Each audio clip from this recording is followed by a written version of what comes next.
Plat. Guys, look at me. Is anyone listening? There's a conspiracy, right? Because it's true. Sony have been making platinums easier. I first started noticing this trend around the time of God of War and Horizon Zero Dawn. That, wait a minute, I don't feel the same sense of accomplishment getting this platinum as I used to. Why is that? Why are you making it so easy? And then when it came to the time of Last of Us Part 2, Days Gone, all these big games, easy platinums. Can you not see the pattern?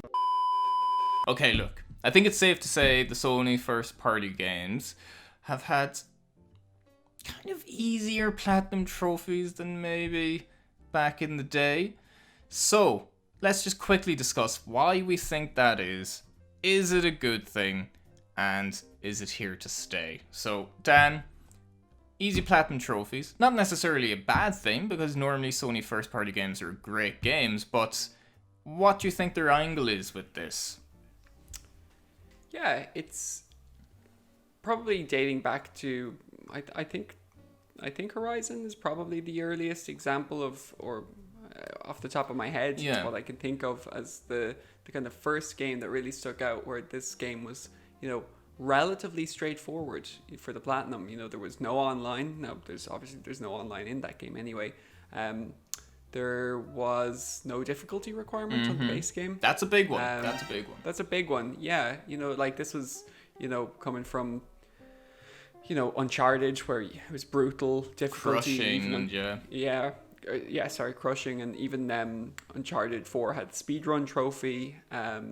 The Last of Us had the all online the difficulties, and all the difficulties, yeah. And then Horizon came out, and it was like, oh, this is actually it's handy, Play it on easy, game. just kind of take it slow. Play it on easy, yeah. At the same time, then some more games kind of started coming out. The big first party ones, Days Gone, probably the next one. God of War, God of War first. God of War was, I suppose historically, God of War games haven't been necessarily easy trophy or platinum games. Like God of War 3 is fairly challenging on the hardest difficulty. That's kind of what we were expecting, I suppose. A difficulty related trophy, yeah. Like God of War, there's no difficulty related. The most difficult, even though I wouldn't say it's difficult, it's more just tedious, is collecting the pigeons. I just call them pigeons from GTA 4, but it's just you shoot the pigeon, and that's the worst of it, really. Also, the trials, I guess, but that's more of a tedious grind than, but even that I did in 2-3 hours. And the Valkyries, the Queen Valkyrie, post story, it was a bit of a joke. Get yourself the best armor, nice strong weapon. It's not overly difficult. And then Last of Us, same thing again. SpiderMan's probably the ultimate example, because that's kind of in vogue. Just great, kind of shows you where the collectibles are. If you clear the hideouts, no difficulty related trophy. It's kind of, I can see why they're doing it, or maybe telling developers look, just make this accessible, because those games are going to sell the most. Let's be blunt. The Sony first party games that historically do really well outside of your FIFA and outside of your Call of Duty. And I, from my perspective, I think it's kind of a way to try to engage people more with the trophy system, because ultimately the more engaged they are with a system like that, the longer they're going to be playing these games. That's just good for the development studio and for Sony, just for their analytics, I guess, just to show how, even if a small percentage of people who play the game ultimately then turn on to other games, it's kind of it might twist something inside someone that might go, okay, I'm going to buy maybe 2 more games than I normally buy, maybe just because of the trophies. It is, we are a niche within a niche, but I do think there's an element of that. Ultimately, I think that they're just trying to make these games just kind of, oh, here's a Plat and a great game. Maybe play some more and you'll feel good. That number will go up. you know. I'm just looking at the chronological order of that then. So if we look at the really big games, it was Horizon, was first. Then I think it was God of War. Then SpiderMan came out, and then Days Gone. But just before Horizon, or even around the same time, what was first? Horizon was research first. Mode. Yeah, just having a look there. So Horizon was first, but then The Lost Legacy came out, and that had crushing. So that was kind of more like that typical Uncharted list. Yeah. Even though it was a shorter game, and it was objectively easier than Uncharted 4 because there was no speed run and it was a shorter game. But so Horizon really marks that. But I think you're right. SpiderMan was like the clear. That was when Sony might have been like kind of scratching their heads, going, "Oh, I think this is working." Because if you look at even the trophy subreddit, for example, it's just littered with people sharing their Spider-Man trophy. It's a bit of a meme at this point. Yeah, it's a lot of people's first plat, and that kind of led them on, because I think, I know from my own experiences, it's when I kind of got the platinum in Uncharted Drake's Fortune, my first plat, that I'm like, oh, that's really cool. Yeah, so absolutely. And I think of all the games, they kind of maybe push the boat out a bit more in terms of just really easy, kind of simplistic platinums that nearly anyone could get if they just kind of put a little bit of extra effort in. Spider-Man is the game to do it, because that is a certified console seller, because it's exclusive to PlayStation. It's a character that everyone knows, everyone loves. It's one of the greatest, most popular fictional characters in human history. So you're going to get a lot of people playing that. So I think that they put a lot of eyes on their trophy system through that game and through that IP. So I can see why they did it. So do you think it's a good thing or a bad thing? What kind of, do you agree with some kind of easier platinums for good games? Well, I think Spider-Man was, as you said, it's definitely the one to do it on, because what was really perfect about that game and the way that the trophy list worked, and we've discussed this in the past as well, that Spider-Man is a really, really well-designed trophy list, because you can decide that you're going to go for the platinum at any point. There's no restriction. You're never locked out of that platinum. Absolutely. And I feel like, it's kind of things that you do naturally. Yeah. Anyway, exactly. It's kind of just pushing you and nudging you towards doing what you'd maybe kind of do anyway, because the collectibles are actually engaging. I actually enjoy getting them because I'm a huge Spider-Man fan, so all those kind of little nods and Easter eggs, I enjoy getting them, to be fair. Yeah, so I think that it was implemented really, really well, and I think it's to be honest, I think it's fantastic. I think that is the way to do it, rather than the more Sony were historically reluctant to allow for short games to have platinums. This is something, again, we've talked about a lot on this channel.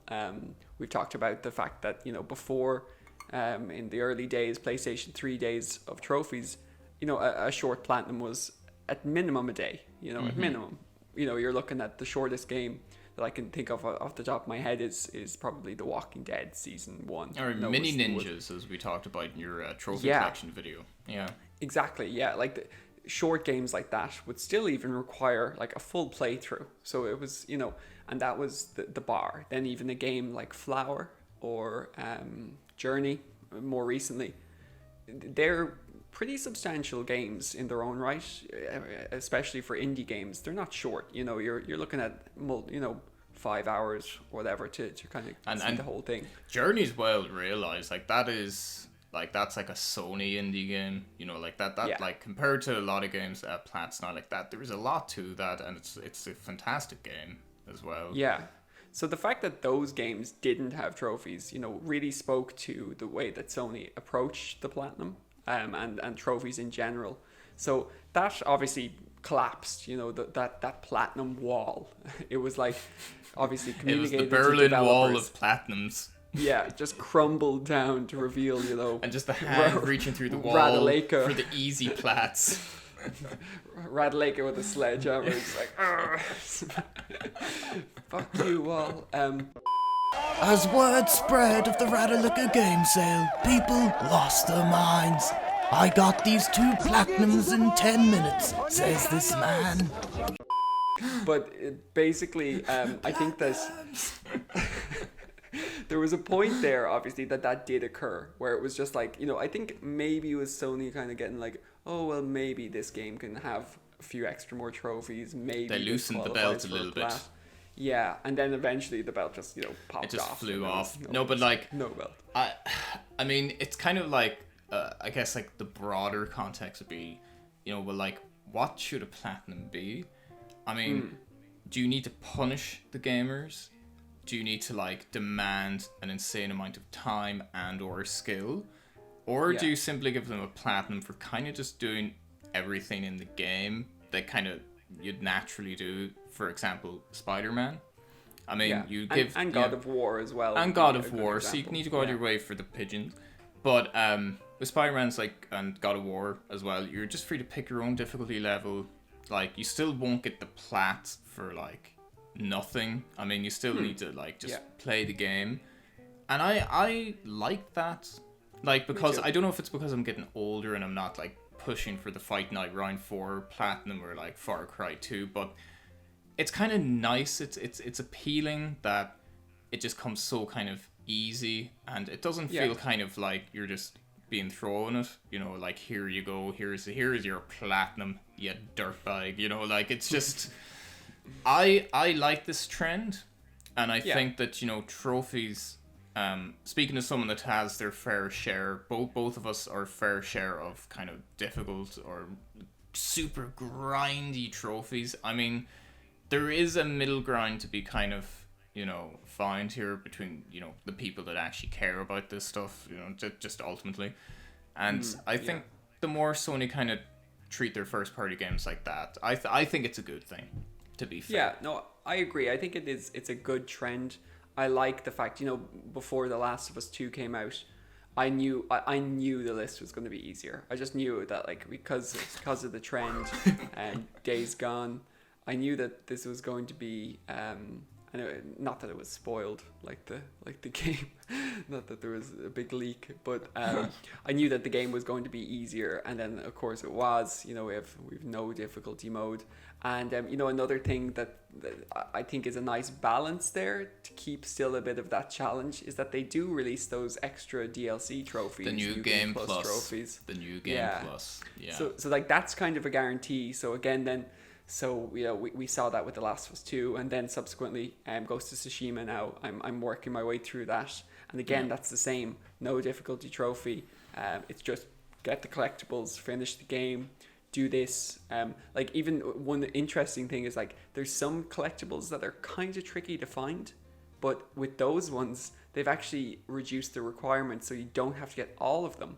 So there's like Mongolian artifacts, and they're kind of hard to find, and then there's like these sashes that you need to find, and they're quite tricky. Like you'd have to follow a guide for them, I'm sure, but for those ones you only have to get, say, 20 out of 50 to get the trophy. That's like Days Gone, 75% of collectibles, not 100%, because that would completely change the dynamic of that platinum if you needed to find every single collectible, because you collect, I would say, a good 60-70% of them just naturally anyway, or just from the radio. Yeah. So it's like, it's just the minimum. It's like, don't worry, guys. Like, you don't need to get it all. It's kind of like like a medal for last place kind of thing. It's like participation, where it's like, don't worry, you'll get your platinum.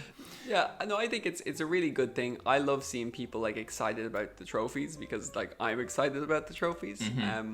I think it's probably like a strategic business move as well, because the more people are engaged, like like you were saying, if someone gets the platinum trophy in Spider-Man, they're kind of going, oh god, that was such a great, what is so this? Great fun. Yeah, I've never felt more alive. And that's gonna happen. Then they're gonna go out and buy Ghost of Tsushima, and then they're gonna get the platinum at that, and then that's gonna potentially snowball, and you've got engagement there. And I think it builds brand loyalty, because I think it'd be harder to step away from a system that you've got achievements or trophies in, because you might be more likely to kind of stick with that system then going forward, because you don't want to lose those two juicy plats that you've Yeah. gotten from Sony first party games. So I don't know. It's funny that it took them that long though to really go all in with the trophies, because like, you know, Xbox of course had achievements before the PlayStation 3, and then they implemented the trophies, which I think they did way better. I think gamer score is just objectively not as engaging as a trophy I need system. the visual of the platinum. Yeah. It's just a nice visual. So like the fact that they were a little bit reluctant to, you know, kind of go all in on it, you know, there was you know, I suppose the trophy system itself has never been like fully fleshed out. To be honest, I think Sony implemented the trophy system, and it was like they checked the cupboards 8 years later and they're like, oh geez, that's still in there. Yeah, because they're only it's like they've only PSN remembered profiles. Yeah, it's like they've only remembered that this system is a thing in the past year or two, when they've started to like redevelop it and just kind of add certain features. Like it was kind of identical throughout the PS4, bar this obviously like a couple of weeks ago the level change, but that's more geared towards PS5. And again, level up faster, play these Sony games, you'll hit level 200 in 30 minutes. You know, and that'll get the lizard brain going. But look, I think we should wrap this up. And I think, to anyone watching this, do you like the trend with Sony first-party titles and easier platinums, or do you think that it's kind of making platinums a bit too easy, a bit too accessible? Do you want the challenge? Do you want a platinum to mean something, whatever a platinum means to you? So, yeah, we'll cut it there, but pass on this conspiracy, because where there's smoke, there's platinums.